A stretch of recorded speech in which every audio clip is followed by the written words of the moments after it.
Hello friends, कैसे हैं आप सब। आप सबका हमारे यूट्यूब चैनल बीएस क्लासेस में एक बार फिर स्वागत है। मैं हूं ब्रह्मा सर और आप देख रहे हैं बीएस क्लासेस। आज इस सत्र में हम लोग जानने वाले हैं प्रकाश के बारे में। प्रकाश के बारे में हमने पिछले लेक्चर में पढ़ा हुआ था कि प्रकाश क्या होता है, प्रकाश के गुण क्या होते हैं, प्रकाश के स्रोत क्या होते हैं, निर्वात क्या होता है, और उसमें हमने प्रदीप्त के बारे में जानकारी प्राप्त किया था और बहुत ही अच्छी तरह से हमने लाइव क्लास में उसको किया था। आज हम लोग जो है कि इसके बारे में सेकेंड क्लास में इसको हम लोग पढ़ने वाले हैं।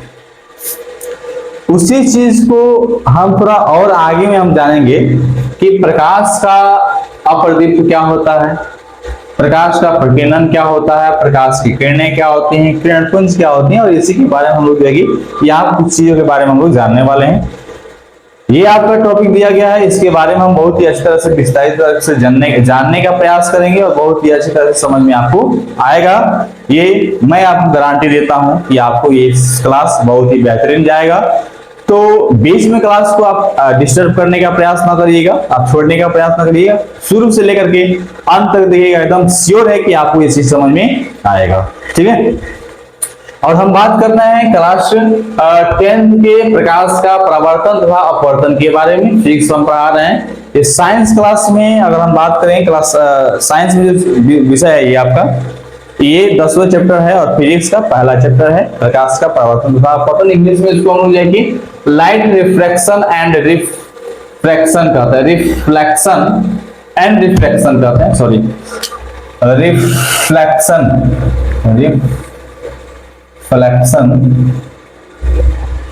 एंड रिफ्रैक्शन के नाम से इसको हम लोग जानते हैं, ठीक है। तो शुरुआत करते हैं कि हम लोग जो है कि अप्रदीप्त क्या होता है।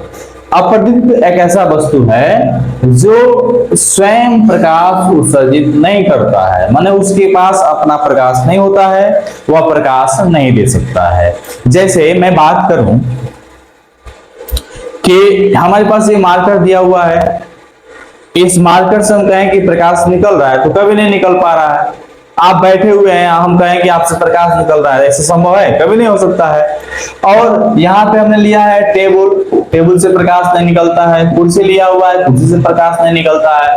पुस्तक है, बेंच है, पौधा है, इनसे कभी भी प्रकाश आपको नहीं निकलता है। तो इस प्रकार के वस्तु को हम लोग अप्रदीप्त के नाम से जानते हैं, ठीक है। तो ये क्लियर हो गया। अब कहता है क्या चीज कि आपका प्रकाश का प्रकीर्णन क्या होता है। इसको इंग्लिश में कहते हैं scattering of light, scattering of light के नाम से इसको जानते हैं। चलिए मैं आपसे बात करूं, जो सूरज का किरण निकल के आ रहा है, तो हम मान चलिए इस कमरे में हैं और सूरज की किरणें आ रही हैं, तो अगर हम कमरे से बाहर जाएंगे तो हमें धूप लगेगा, लेकिन कमरे के अंदर है तो धूप से हम लोग बचे हुए हैं ना, धूप से बचे हैं कि नहीं बचे हैं? बच गए हैं। अब वहां का प्रकाश भी हमारे पास मिल जा रहा है, वहां पे दिखाई तो दे रहा है। इसका मतलब है कि वो वहां पे स्कैटरिंग हो रहा है, जहां पे सूरज का किरण पड़ रहा है वहां से उसके जो है प्रकाश क्या हो रहे हैं, हमारे इस कमरे में मिल रहा है। यानी ये इसका एक अलग अलग दिशाओं में फैलाव हो रहा है। जैसे मैंने यहाँ पे एक फिगर बनाया हुआ है, ये सूर्य है, सूर्य से प्रकाश निकल रहा है तो कभी इधर जा रहा है, इधर जा रहा है, इस दिशा में जा रहा है और अलग अलग दिशाओं में फैल रहा है।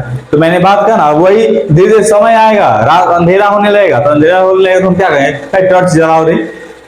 टॉर्च जलाएंगे ना, तो टॉर्च जब जलाएंगे, बत्ती जलाएंगे, तब उस समय में हम लोग प्रकाश का ही प्रयोग करेंगे।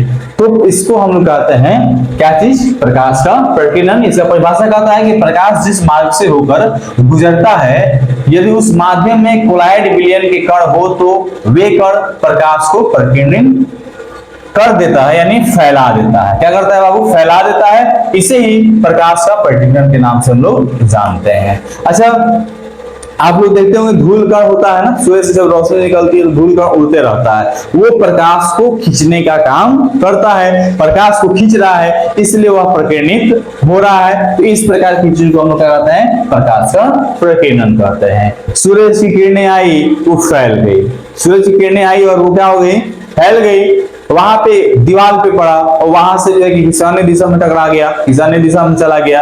और मैं कहूँ धरती पे पड़ा, वहां से प्रकाश किसी अन्य दिशा में चला गया। शीशा में पड़ा, वहां से प्रकाश पड़ने के बाद किसी अन्य दिशा में, ऐसे वो फैलते रहता है। उस प्रकार की चीज को हम क्या कहते हैं, प्रकाश का प्रकीर्णन कहते हैं। यानी वो प्रकार का जो लाइट होता है उसको हम प्रकाश का प्रकीर्णन कहते हैं, वो फैलने का काम करता है। ठीक है, अब देखिए मैं बात करूं कि प्रकाश की किरणें क्या होती हैं। इसको इंग्लिश में कहते हैं रेज ऑफ लाइट। यानी किसी प्रदीप्त पदार्थ से प्रकाश सरल रेखा में सभी दिशाओं में जाता है। एक सरल रेखा पर चलने वाले प्रकाश को प्रकाश की किरण के नाम से हम लोग बाबू जानते हैं। चलिए मैं बात करूं कि सूरज की किरणें सीधे पड़ती हैं, एकदम सीधी पड़ती है, वो कहीं भी घूमता फिरता नहीं है। अब आप कहिएगा सर अभी आप बता रहे थे प्रकाश के प्रकीर्णन में कोई इधर उधर जाएगी चला जाता है, तो वो आपको सीधे आ रहा है, प्रकाश उसका जो एकदम सीधे आ रहा है, लेकिन वो किसी वस्तु पे पड़ने के बाद वो क्या हो जा रहा है, फैल जा रहा है। तो इससे हमें मतलब नहीं रखना है, हमें मतलब करना है कि प्रकाश का जो किरण होता है, रेज ऑफ जो लाइट होता है, वो सीधी और सरल रेखा में गमन करती है। हम टॉर्च ले लें और टॉर्च जलाते हैं, तो टॉर्च जलाएगा तो क्या होगा, सीधा रेखा में चलेगा ना।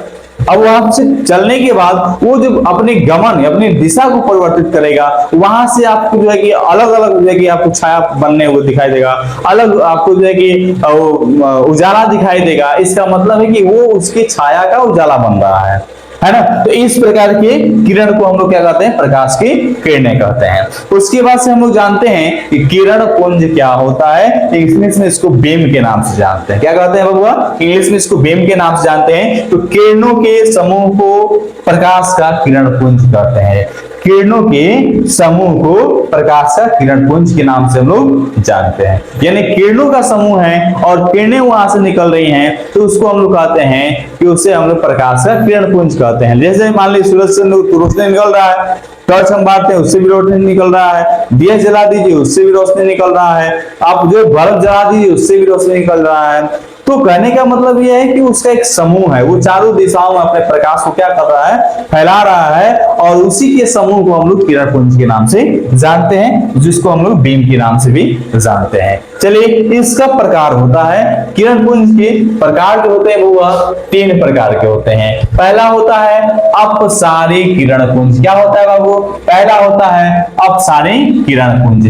तो इसको हम कहते हैं कि ऐसा किरण पुंज जो एक बिंदु से निकल करके फैलता हो, उसे अपसारी किरण पुंज कहते हैं। यानी हमने यहाँ पे एक फिगर बनाया हुआ है, ये एक बिंदु है और यहां से जो है कि बबुआ प्रकाश आपको निकल रहा है और अलग अलग दिशाओं में क्या हो रहा है, फैल रहा है। एक ही बिंदु से निकल करके ये अन्य अन्य दिशाओं में जो है कि जाने का काम कर रहा है, तो उसको जो है कि हम लोग क्या कहते हैं, अपसारी किरण पुंज। यानी आप आसानी भाषा में कह सकते हैं कि किसी एक बिंदु से निकल करके वो सभी दिशाओं में जब फैलता है, उसी को हम लोग जो है कि अपसारी किरण पुंज के नाम से जानते हैं। अब जो है दूसरा कहता है कि समांतर किरण पुंज क्या होता है। तो समांतर किरण पुंज को इंग्लिश में हम लोग कहते हैं पैरेलल बीम। अच्छा, अब सारे किरण पुंज को इंग्लिश में क्या कहते हैं बाबू, तो डाइवर्जिंग बीम। डाइवर्जिंग, इसका अर्थ समझ रहे हैं, डाइवर्जिंग मतलब वो डाइवर्ट हो रहा है, एक ही बिंदु से क्या हो रहा है, अलग अलग दिशाओं में डाइवर्ट हो रहा है, फैल रहा है। इसका मतलब वो ये हुआ, ये अपसारी किरण पुंज का कार्य कर रहा है।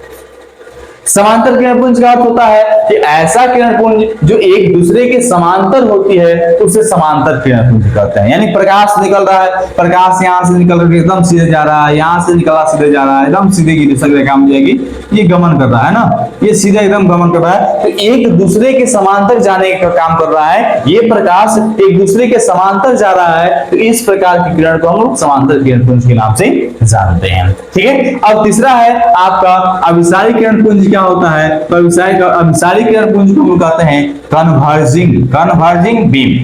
ठीक है, तो इस प्रकार के किरण पुंज में प्रकाश की किरणें एक बिंदु पर आकर मिलती है, उसे अभिसारी किरण पुंज कहते हैं। जैसे सभी दिशाओं से प्रकाश निकल रहा है और निकल कर वो एक ही बिंदु पे आकर के मिल रहा है। इधर से प्रकाश आ रहा है, इधर से प्रकाश आ रहा है, यहाँ से प्रकाश आ रहा है, ऊपर से प्रकाश आ रहा है, नीचे से प्रकाश आ रहा है, और आकर के किसी एक ही बिंदु पर आकर वो मिल जा रहा है, तो उसको हम लोग जो है कि अभिसारी किरण पुंज के नाम से दिखाते हैं। जैसे देखिए यहाँ पे आ रहा है, यहाँ पे आके मिल रहा है, एक ही बिंदु पे आकर मिल रहा है। देखिए आप देखिए यहाँ पे एक ही बिंदु पर आकर मिल रहा है, तो इस प्रकार के हम लोग जो है कि किरण को अभिसारी किरण पुंज के नाम से जानते हैं। तो ये हमारा जो है कि प्रकाश का वह भाग हम लोग पढ़ चुके जो हमें बहुत ही मतलब खास था।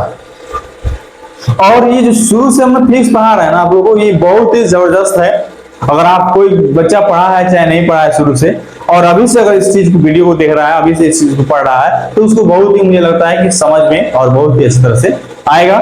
तो उसके बाद से मिल जाता है आपको पारदर्शी पदार्थ क्या होता है। पारदर्शी पदार्थ को इंग्लिश में हम लोग कहते हैं ट्रांसपेरेंट। क्या कहते हैं बाबू? ट्रांसपेरेंट। ट्रांसपेरेंट यानी वे पदार्थ जिनसे होकर प्रकाश आसानी से पार कर जाता है, पारदर्शी पदार्थ कहलाता है। यानी प्रकाश लिए है, और प्रकाश जो है हमने कांच लिया, कांच मतलब शीशा, और प्रकाश लिया और लाइट हमने यहाँ पे ऐसे बारा।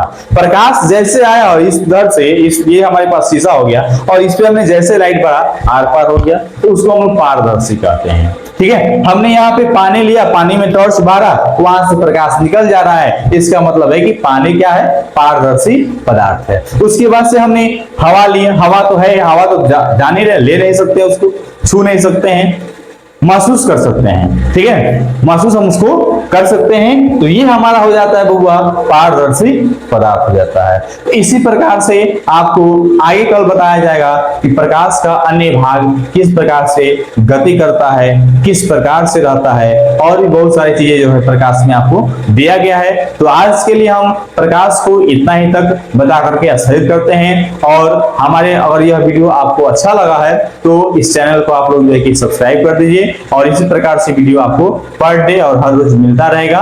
और मैं चाहूंगा कि आप लोग जुड़े, आप लोगों का क्लास बढ़ाने का प्रयास किया जाएगा, जिसमें इंग्लिश, मैथ, साइंस, एसएसटी हर प्रकार की चीजें आपको दी जाएंगी। अभी शुरुआत का समय चल रहा है, इसलिए आप लोग जुड़ने का प्रयास करिए, और बहुत ही मजेदार क्लास जाने वाला है। और लाइव क्लास का जो सत्र है वो आपका जो है रेगुलर मिल सकता है। और आज के लिए इतना ही। जय हिंद, जय बिहार।